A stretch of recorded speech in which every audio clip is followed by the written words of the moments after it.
નમસ્કાર વિદ્યાર્થી મિત્રો, બાયો સાયન્સ ચેપ્ટર 5 ચુંબકત્વ અને દ્રવ્ય એનો 8મો સેશન છે.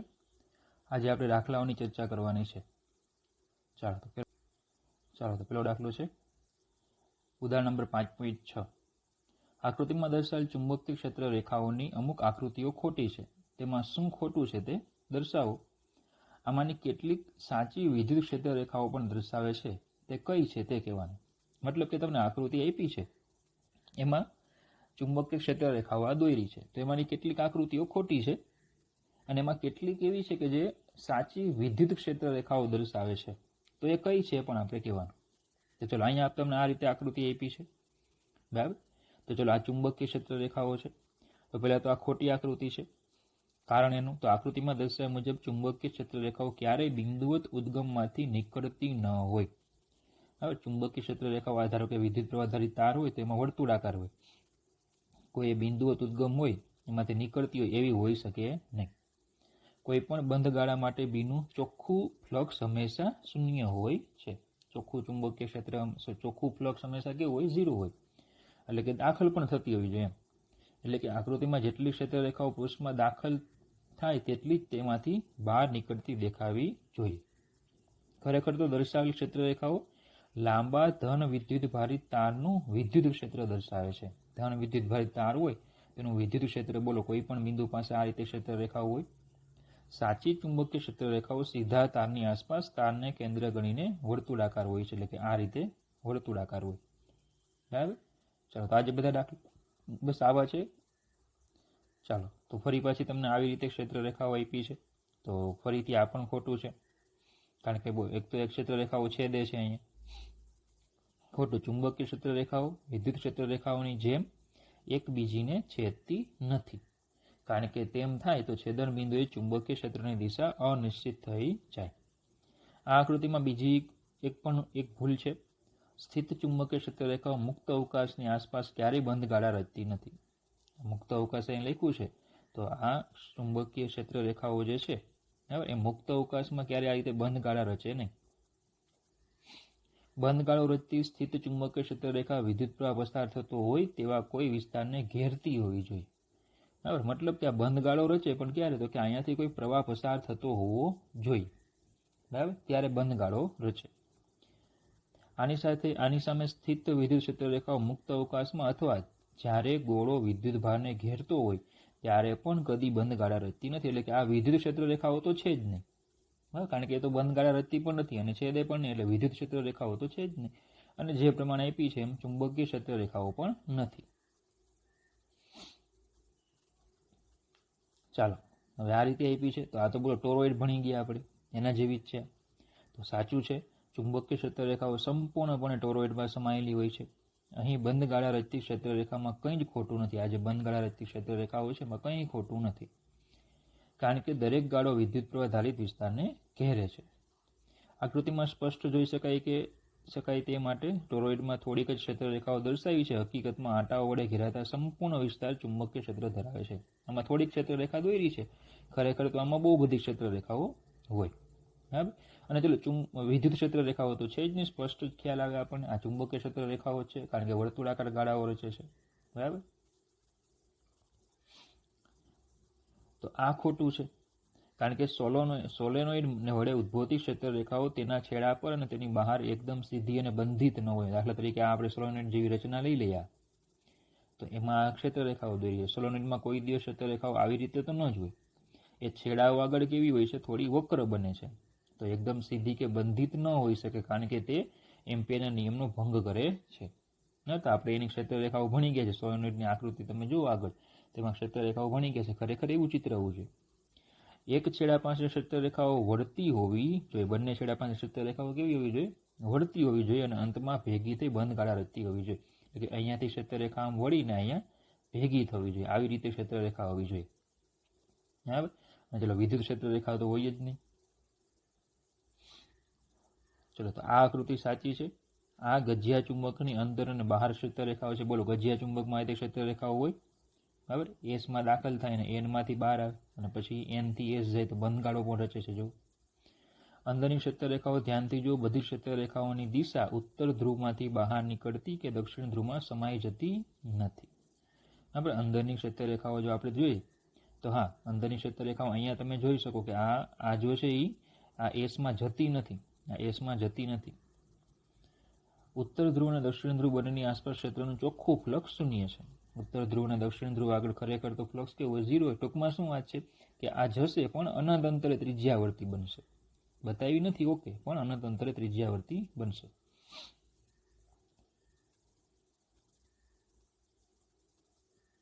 ચાલો એની પછી છે તો આ ખોટું છે. આ ક્ષેત્રરેખાઓ ચુંબકીય ક્ષેત્ર દર્શાવી શકે નહીં. ઉપરના ભાગમાં જો બધી ક્ષેત્રરેખાઓ છાંયાંકિત તકતીમાંથી બહાર નીકળતી બતાવી છે. અહીંયા બધી બહાર નીકળે છે. છાંયાંકિત તકતીને ઘેરતા પૃષ્ઠમાંથી પસાર થતું કુલ ફ્લક્સ શૂન્ય નથી, કારણ કે અહીંયાથી બધી ક્ષેત્રરેખાઓ બહાર જ નીકળે છે. જો અહીંયાથી આ પણ તીર અહીંયા દોર્યું છે એટલે બહાર જ આવે છે, બરાબર. એટલે ખરેખર તો શું બહાર આવી એટલી અંદર જવી જોઈએ, પણ એવું જોવા મળતું નથી. ચુંબકીય ક્ષેત્ર માટે આ શક્ય નથી. આપેલ ક્ષેત્રરેખાઓ વાસ્તવિક ઉપરની ધન વિદ્યુતભારિત તકતી અને નીચેની ઋણ વિદ્યુતભારિત તકતીની આસપાસ સ્થિત વિદ્યુત ક્ષેત્રરેખાઓ દર્શાવી શકે. મતલબ કે જાણે કે આ ધન વિદ્યુતભારિત તકતી છે, આ ઋણ વિદ્યુતભારિત તકતી છે, તો એમની ક્ષેત્રરેખાઓ આપણને આવી રીતે દોરી શકાય, બરાબર. કે ધનનું ક્ષેત્ર એનાથી દૂર, ઋણનું ક્ષેત્ર એની તરફ, એ રીતે. ચાલો, તો અહીંયા એન અને એસ ધ્રુવો છે એટલે આ ક્ષેત્રરેખાઓ છે. આ ખોટું છે. બે ધ્રુવ વચ્ચેની ચુંબકીય ક્ષેત્રરેખાઓ અંત્ય બિંદુઓએ એકદમ સીધી ન હોઈ શકે. આ જે છે એ સીધી હોઈ શકે નહીં, બરાબર. માફ કરજો, આ ક્ષેત્રરેખા છે અને આ એન અને એસ એટલે ટૂંકમાં આ મેગ્નેટ છે અને એની આ ક્ષેત્રરેખાઓ છે. રેખાઓ થોડી તો વળેલી હોવી જ જોઈએ. અંતિમ બિંદુ આગળ રેખાઓ થોડી તો વળેલી હોય જ, નહીતર એમ્પિયરના નિયમનો ભંગ થઈને આ વિદ્યુત ક્ષેત્રરેખાઓ માટે પણ સાચું છે. વિદ્યુત ક્ષેત્રરેખાઓ માટે પણ એવું છે કે એ અંત્ય બિંદુ આગળ થોડી તો વળે છે, બરાબર. ચાલો, ઉદાહરણ નંબર 5.7 છે. ચુંબકીય ક્ષેત્રરેખાઓ વડે દરેક બિંદુએ દર્શાવેલી દિશામાં ચુંબકિત કરેલ સોય તે બિંદુએ ગોઠવાય છે, એટલે કે એક રેખસ્થ થાય છે. શું ચુંબકીય ક્ષેત્રરેખાઓ ગતિ કરતા વિદ્યુતભાર માટે દરેક બિંદુએ ચુંબકીય બળ રેખાઓ દર્શાવે? ટૂંકમાં ચુંબકીય ક્ષેત્રરેખાઓ અને ચુંબકીય બળ રેખાઓ કહેવાય કે નહીં? તો કે ના. ચુંબકીય બળ છે એ F = Q V × B પ્રમાણે હંમેશા B ને લંબ રૂપે હોય. ચુંબકીય ક્ષેત્રરેખાઓને ચુંબકીય બળ રેખાઓ કદી ન કહેવાય. મતલબ કે ધારો કે આ ચુંબકીય ક્ષેત્રરેખા છે, બરાબર, તો જેમ આપણે વિદ્યુત ક્ષેત્રરેખામાં વિદ્યુતભારને મૂકો તો એ હંમેશા આ રીતે ગતિ કરતો, તો એમ ચુંબકીય ક્ષેત્રરેખાઓને બળરેખા કહેવાય? તો કે ના, કારણ કે એની પર આમ બળ નહીં લાગે. બળ કેવું લાગશે? એને લંબ રૂપે લાગશે. એટલે એ જે તે પદાર્થ છે આ રીતે ગતિ કરી શકશે નહીં. ધારો કે મેગ્નેટ છે તો આમ ગતિ નહીં કરે, એ લંબ રૂપે ગતિ કરે. ટોરોઇડના ગર્ભભાગમાં ચુંબકીય ક્ષેત્રરેખાઓ સંપૂર્ણતઃ સમાયેલી હોય છે, પરંતુ સીધા સોલેનોઇડમાં નહીં. શા માટે? જો ચુંબકીય ક્ષેત્રરેખાઓ સીધા સોલેનોઇડમાં બે છેડાઓ વચ્ચે જ સમાયેલી હોત તો સોલેનોઇડના દરેક છેડા પરના આડછેદમાંથી પસાર થતું ફ્લક્સ શૂન્ય ન થાય, બરાબર. પરંતુ ક્ષેત્ર બીનું કોઈ પણ બંધ પૃષ્ઠમાંથી પસાર થતું કુલ ફ્લક્સ હંમેશા શૂન્ય હોવું જોઈએ. ટોરોઇડ માટે આ મુશ્કેલી રહેતી નથી, કારણ કે તેને છેડાઓ નથી, બરાબર. કે ભાઈ આ જે ટોરોઇડ છે તો એમાં ટોરોઇડમાં શું હોય છે? ક્ષેત્રરેખાઓ એમાં અંદર સમાયેલી હોય છે, એટલે બંધ ગાળો રચે છે. તો એમ કે છે કે સોલેનોઇડ હોય તો એમાં પણ ક્ષેત્રરેખાઓ અંદર જ આમ જ સમાયેલી ખાલી હોય તો ન ચાલે. તો કે એવું શું હોઈ શકે? કારણ કે એ તો બંધ ગાળા રચતી હોવી જોઈએ, બરાબર. તો ફ્લક્સ શૂન્ય થાય નહીં, પણ ખરેખર ફ્લક્સ શૂન્ય થવું જોઈએ એટલા માટે.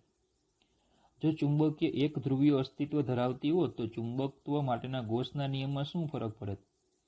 તો ચુંબકત્વ માટેનો ગૌસનો નિયમ દર્શાવે છે કે કોઈ પણ બંધ પૃષ્ઠમાંથી પસાર થતું કુલ ફ્લક્સ હંમેશા શૂન્ય હોય છે. કુલ ફ્લક્સ હંમેશા શૂન્ય હોય છે. એટલે ક્લોઝ ઇન્ટિગ્રેશન B.Δs = 0. જો એક ધ્રુવી અસ્તિત્વ ધરાવતી હોય તો જમણી બાજુ S વડે ઘેરાતા એક ધ્રુવી વિદ્યુતભાર QM ને બરાબર હોત. તો આ મેગ્નેટ છે, જો એનો એક જ ધ્રુવ અસ્તિત્વ ધરાવતો હોય તો આને આપણે QM કીધેલો, તો પછી અહીંયા બોલો ઘેરાયેલો કેટલો હશે? QM.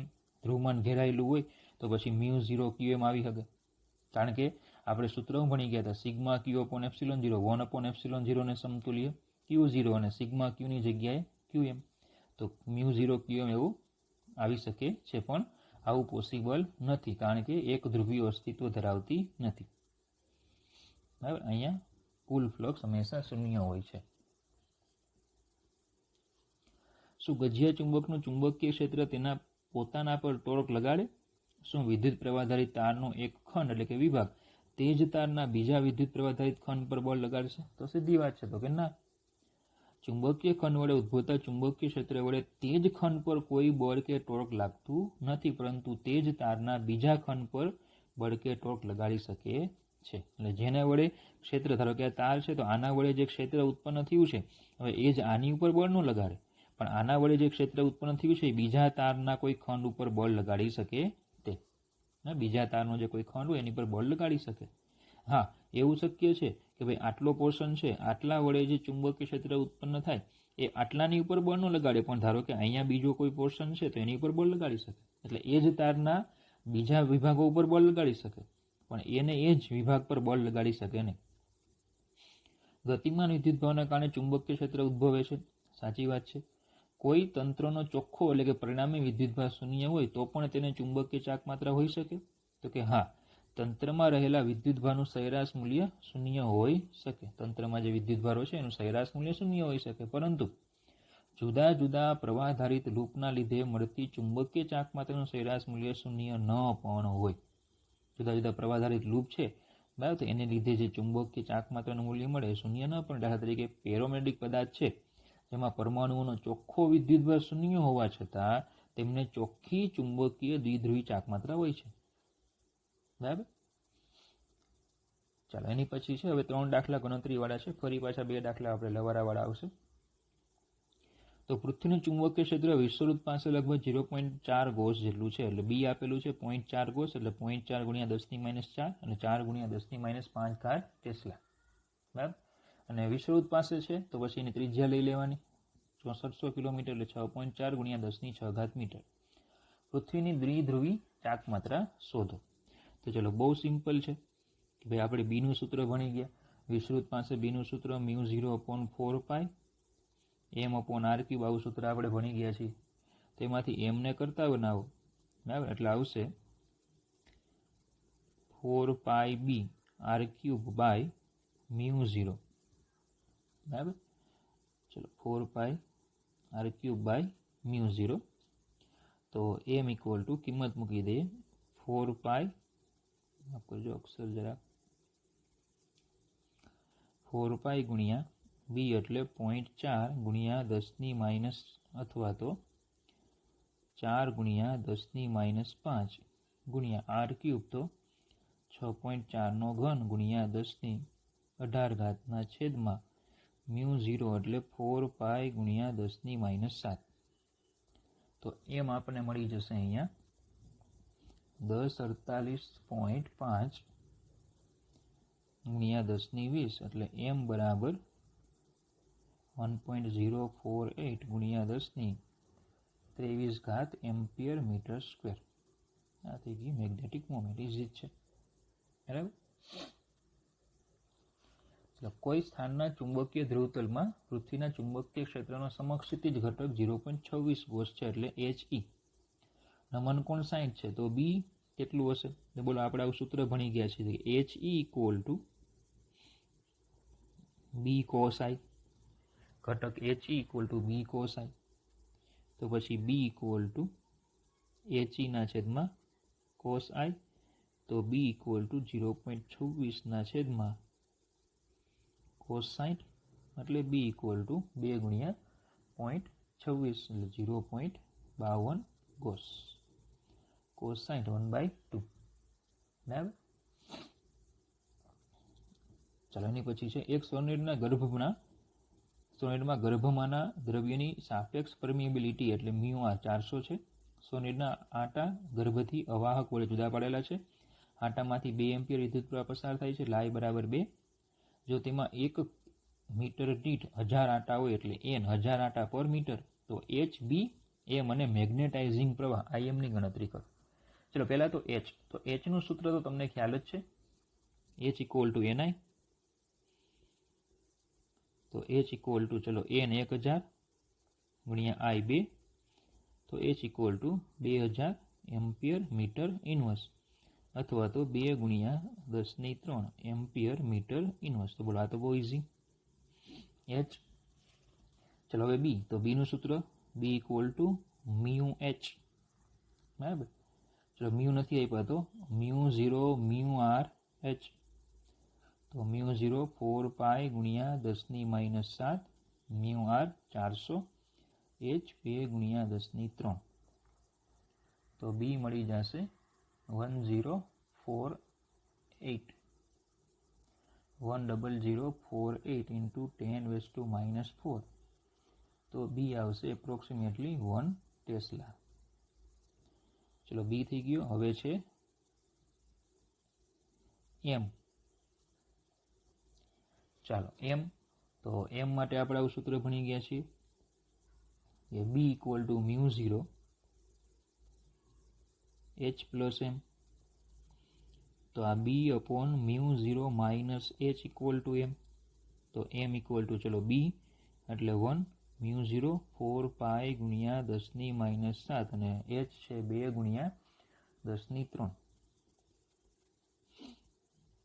તો એમ અહીંયા થઈ જશે 0.07961 ઇન્ટુ 10⁻7 માઇનસ 2 ઇન્ટુ 10⁻3.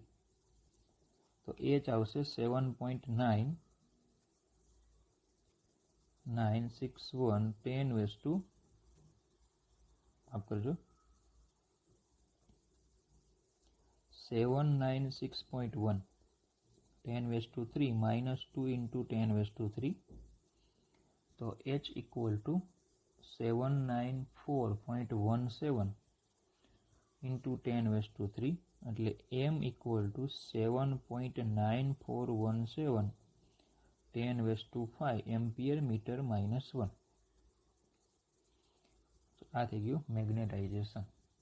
હવે છે વધારાનો મેગ્નેટાઇઝિંગ પ્રવાહ. હવે પહેલાં તો સમજો કે આ વધારાનો મેગ્નેટાઇઝિંગ પ્રવાહ શું છે. બરાબર, વધારાનો મેગ્નેટાઇઝિંગ પ્રવાહ એટલે કે આપણે સોલેનોઇડ છે અત્યારે, એના અંદરના ભાગમાં ચુંબકીય ક્ષેત્ર B0 છે. ધારો કે તે બરાબર 1 ટેસ્લા જેટલું છે. બરાબર, હવે આપણે એવું ભણી ગયા કે એના અંદરના ભાગમાં જો આપણે કોઈ દ્રવ્ય મૂકી દઈએ તો ચુંબકીય ક્ષેત્ર વધી જાય. અંદરના ભાગમાં કોઈ દ્રવ્ય મૂકી દઈએ તો ચુંબકીય ક્ષેત્ર વધે. બરાબર, ચુંબકીય ક્ષેત્ર વધી જાય. તો કોઈ દ્રવ્ય મૂકીએ તો ચુંબકીય ક્ષેત્ર વધે. બરાબર, અને જે પ્રવાહ પસાર થતો હોય તે I, એમાંથી પણ પ્રવાહ પસાર થાય I. હવે મારે દ્રવ્ય મૂકવું નથી, છતાં મારે ચુંબકીય ક્ષેત્ર વધારવું છે. દ્રવ્ય મૂક્યા વગર મારે ચુંબકીય ક્ષેત્ર શું કરવું છે? વધારવું છે. દાખલા તરીકે અત્યારે આપણને પ્રવાહ કેટલો આપ્યો હતો? 2 એમ્પિયર પ્રવાહ આપ્યો હતો. તો એટલો જ પ્રવાહ તમે આમાં રાખો ને અંદર કોઈ અન્ય દ્રવ્ય મૂકી દો એટલે ચુંબકીય ક્ષેત્ર આપણને કેટલું મળ્યું? 1 ટેસ્લા મળી ગયું. બરાબર, એટલે કે અહીંયા 1 ટેસ્લા અંદર કોઈ દ્રવ્ય મૂક્યું તો 1 ટેસ્લા ચુંબકીય ક્ષેત્ર આપણને મળ્યું. ઓકે, હવે મારે દ્રવ્ય નથી મૂકવું, પણ મારે આ પ્રવાહનો વધારો કરવો છે. કારણ કે બી બરાબર મ્યુ 0 NI. હું પ્રવાહ વધારીશ તો પણ બોલો ચુંબકીય ક્ષેત્ર વધશે. તો મારે પ્રવાહનો વધારો કરવો છે. તો મારે આમાં કેટલા પ્લસ કરવો પડે પ્રવાહ? એ પ્રવાહને કહેવાય વધારાનો મેગ્નેટાઇઝિંગ પ્રવાહ. એટલે સૂત્ર આ રીતે બનશે બી બરાબર mu 0 N I plus IM. ચુંબકીય ક્ષેત્ર મારે એટલું જ જોઈએ છે, તો એના માટે મારે કેટલો પ્રવાહ વધારાનો એડ કરવો પડે એને કહેવાય વધારાનો મેગ્નેટાઇઝિંગ પ્રવાહ. તો સૂત્ર બહુ સિમ્પલ છે. મ્યુ 0 NI જે સૂત્ર છે એમાં mu 0 B equal to mu 0 N I plus IM એવું લઈ લેવાનું. હવે IM ને કરતા બનાવો તો B upon mu 0 N minus I equal to IM. તો IM થઈ જશે, ચલો બી 1 ટેસ્લા જોઈએ છે, મ્યુ 0 4 પાઈ ગુણ્યા 10⁻⁷. N બરાબર છે 10⁻3 1000 આપ્યા છે, માઇનસ આ પ્રવાહ હતો 2. તો IM મળશે 0.07961 ઇન્ટુ 10⁻⁴ માઇનસ 2. તો IM બરાબર 1 2 3 ને 4 ઘાત કાઢો એટલે 796.1 માઇનસ 2 એટલે IM ઇક્વલ ટુ 794.1 એમ્પિયર. તો જો શું હતું કે 1 ટેસ્લાનું ચુંબકીય ક્ષેત્ર જોતું હતું, મારે અન્ય કોઈ દ્રવ્ય મૂકી દો તો ખાલી 2 એમ્પિયર પ્રવાહથી પણ મને 1 ટેસ્લાનું ચુંબકીય ક્ષેત્ર મળે. પણ જો કોઈ દ્રવ્યનો ઉપયોગ કરું તો પ્રવાહ કેટલો થાય? આમાં પ્લસ 2 કરો તો 796.1 એમ્પિયર. આટલો મોટો એમ્પિયરનો પ્રવાહ તમે પસાર કરશો ત્યારે તમને ચુંબકીય ક્ષેત્ર કેટલું મળશે? 1 ટેસ્લા મળશે. ખબર પડે? બરાબર. તો એમાં તો આપણે તાર નહીં, થાંભલો રાખવો પડે, કારણ કે આવડો મોટો પ્રવાહ પસાર કરો ને એટલે એ તરત તાર પીગળી જાય. ઓકે, તો આ 3 દાખલા ખાલી ગણતરીવાળા હતા. ચાલો ફરીથી આગળ લવારા ટાઈપના દાખલા જોઈ લો. પૃથ્વીના ચુંબકત્વ અંગે નીચેના પ્રશ્નોના જવાબ આપો. સદિશને સંપૂર્ણ રીતે દર્શાવવા માટે 3 રાશિઓની જરૂર પડે છે. એટલે કે પૃથ્વીનું ચુંબકીય ક્ષેત્રની ચર્ચા કરવાની. પૃથ્વીના ચુંબકીય ક્ષેત્રને દર્શાવવા રૂઢિગત રીતે વપરાતી 3 સ્વતંત્ર રાશિઓના નામ. તો એ તો આપણે થિયરીમાં ભણી ગયા છે. પૃથ્વીના ચુંબકીય ક્ષેત્રને સંપૂર્ણ દર્શાવવું હોય તો 3 રાશિઓની જરૂર પડે. કઈ કઈ? ચુંબકીય ડેક્લિનેશન, નમન કોણ અને પૃથ્વીના ચુંબકીય ક્ષેત્રનો સમક્ષિત ઘટક. દક્ષિણ ભારતમાં આવેલા એક સ્થળ પાસે ડીપ કોણ લગભગ 18 છે. બ્રિટનમાં ડીપ કોણ મોટો કે નાનો હશે? તો સીધી વાત છે, બ્રિટનમાં વધુ હશે, કારણ કે બ્રિટન ચુંબકીય ઉત્તર ધ્રુવ પાસે જાઓ એટલે ડેક્લિનેશન વધે એવું આપણે ભણી ગયા હતા. તો બ્રિટન પાસે ડેક્લિનેશન કેવો હશે? વધુ હશે, લગભગ 70 આપ્યો છે. જો તમે ઓસ્ટ્રેલિયાના મેલબોર્ન પાસે ચુંબકીય ક્ષેત્રનો નકશો બનાવો તો શું ત્યાં આ રેખાઓ જમીનમાં જતી કે બહાર નીકળતી હશે? તો હા, કારણ કે ઓસ્ટ્રેલિયાનું મેલબોર્ન પાસે ચુંબકીય ક્ષેત્રના નકશામાં ચુંબકીય ક્ષેત્ર રેખાઓ જમીનમાંથી બહાર આવતી હશે, કારણ કે તે ચુંબકીય એન ધ્રુવ પાસે આવેલું છે. ભૂચુંબકીય ઉત્તર કે દક્ષિણ ધ્રુવ પર ઉધ્વ સમતલમાં મુક્ત રીતે ફરી શકતી ચુંબકીય સોય રાખીએ તો તે કઈ દિશામાં રહેશે? તો ચલો આ તમને થિયરીમાં ભણાવેલું મેં કે તમે ધ્રુવો પાસે ચુંબકીય સોય રાખો એટલે કોઈ પણ દિશામાં સ્થિર ન થાય. બરાબર, એ સમક્ષિતિજ રહીએ, સમક્ષિતિજ ફરવા મુક્ત છે. જ્યારે ચુંબકીય ધ્રુવો પાસે પૃથ્વીના ચુંબકીય ક્ષેત્રનો સમક્ષિતિજ ઘટક 0 અને માત્ર શ્રીલંબ ઘટક છે, તેથી ચુંબકીય સોય કોઈ પણ દિશામાં સ્થિર રહી શકે. એવું માનવામાં આવે છે કે પૃથ્વીનું ચુંબકીય ક્ષેત્ર તેના કેન્દ્ર પર મૂકેલા 8×1022 જૂલ ટેસ્લા ઇન્વર્સ જેટલી મેગ્નેટિક મોમેન્ટ ધરાવતા ડાયપોલ વડે મળતા ક્ષેત્ર જેટલું છે. આ સંખ્યાના માપક્રમની કોઈ રીતે ખરાઈ કરો, એટલે કે આ ખરેખર મેગ્નેટિક મોમેન્ટ આટલી છે. તો જો તમને મેગ્નેટિક મોમેન્ટ આપેલી છે 8×1022 જૂલ ટેસ્લા ઇન્વર્સ, બરાબર, અને પૃથ્વીની ત્રિજ્યા આપણે લઈ લઈએ આરી બરાબર 6400 કિલોમીટર, એટલે 6.4×10⁶ મીટર. તો વિષુવવૃત્ત પાસે ચુંબકીય ક્ષેત્ર μ0/4π m/r³ થાય. ચલો આમાંથી કિંમત મૂકો એટલે μ0 4π × 10⁻⁷ 8×10⁻²2/4π r³ એટલે 6.4 તો બી અહીંયા થઈ જશે 0.03051 × 10⁻³ એટલે બી થઈ જશે 0.3051 × 10⁻⁴ ટેસ્લા, એટલે બી થઈ જાય 0.305 ગોસ છે. એપ્રોક્સિમેટલી પૃથ્વીના ચુંબકીય ક્ષેત્ર જેટલું છે. ચલો, ભૂવિજ્ઞાનીઓ દર્શાવે છે કે મુખ્ય ચુંબકીય NS ધ્રુવો સિવાય પૃથ્વીની સપાટી પર જુદી જુદી દિશામાં રહેલા બીજા બધા સ્થાનિક ધ્રુવો પણ અસ્તિત્વ ધરાવે છે. આવું કેવી રીતે શક્ય બને? તો શા માટે નહીં? પૃથ્વીનું ચુંબકીય ક્ષેત્ર ફક્ત સન્નિકટ રીતે જ ડાયપોલનું ક્ષેત્ર છે. સ્થાનિક N અને S ધ્રુવો કદાચ ચુંબકીય ખનિજ જથ્થાને કારણે ઉદ્ભવી શકે છે. એટલે કે મુખ્ય ધ્રુવો છે N અને S, એની સિવાય પણ પૃથ્વીમાં ક્યાંક N અને S ધ્રુવો હોઈ શકે છે. તો હા, કારણ કે ખનિજો હોય તો ત્યાં N અને S ધ્રુવો હોઈ શકે. ચલો બીજા કેટલાક સવાલો છે. અવકાશમાં જુદા જુદા બિંદુઓએ પૃથ્વીનું ચુંબકીય ક્ષેત્ર જુદું જુદું હોય છે. શું તે સમય સાથે પણ બદલાય? જો તેમ હોય તો કયા સમય અંતરાળમાં તેના ગણના પાત્ર ફેરફાર થાય? તો હા, પૃથ્વીનું ચુંબકીય ક્ષેત્ર અવકાશમાં જુદા જુદા બિંદુએ સમય સાથે બદલાય છે. આ માટેનો સમય અંતરાળ અમુક સેંકડો વર્ષોનો છે. તેમ છતાં તેમાંથી ઓછા સમય અંતરાળમાં પણ ફેરફારો સંપૂર્ણ અવગણી શકાય તેવા નથી. હવે જો આ છે ને તુક્કા છે બધા.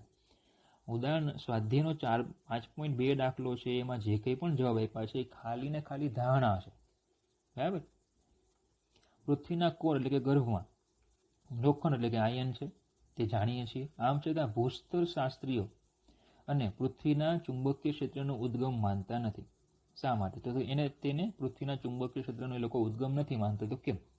તો પૃથ્વીના કોરમાં પીગળેલું લોખંડ છે અને પીગળેલી અવસ્થામાં ડોમેનની રચના ન મળે, તેથી લોખંડનું આ સ્વરૂપ ફેરોમેગ્નેટિક નથી.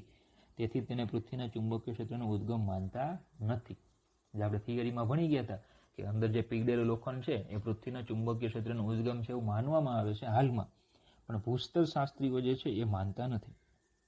તો કાંઈ વાંધો નહીં, ન માને તો.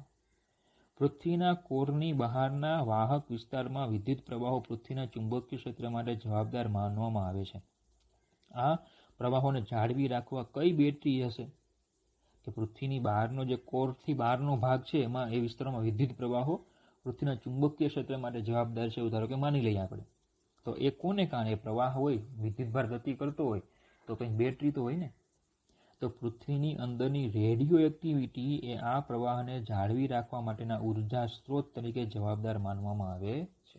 અંદરની જે રેડિયો એક્ટિવિટી છે એને જવાબદાર માનવામાં આવે છે. ચલો, પૃથ્વીએ તેના ક્ષેત્રની દિશા 4 થી 5 અબજ વર્ષના એક ઇતિહાસ દરમિયાન કેટલી વખત ઉલટાવી હશે? ભૂસ્તર શાસ્ત્રીઓ પૃથ્વીના ક્ષેત્રના આવા દૂરના ભૂતકાળ વિશે કેવી રીતે જાણી શક્યા હશે?